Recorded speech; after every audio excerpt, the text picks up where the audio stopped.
Download this code and get free GPT-4o from codegive.com, link in the description below. Converting numpy.datetime64 to Python's built-in datetime objects can be quite useful, especially when you need to manipulate dates and times using standard Python libraries.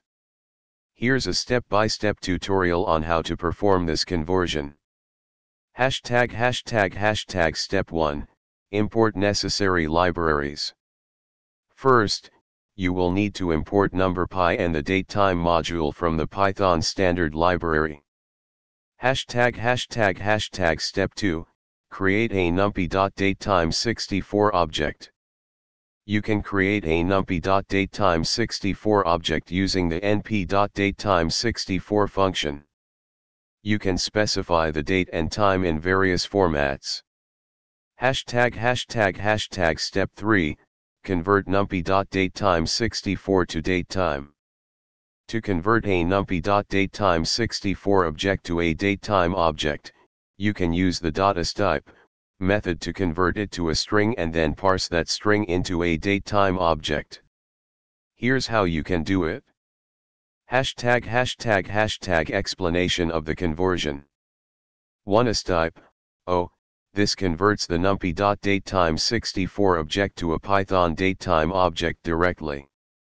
However, for compatibility with different time zones and to avoid issues with different numpy versions, we often convert it to a timestamp.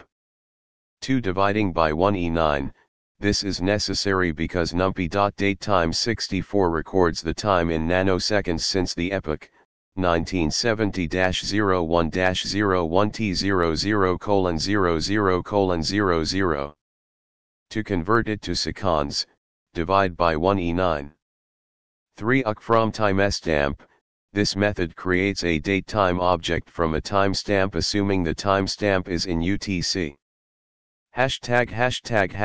Complete code example. Here's a complete example putting everything together. Output.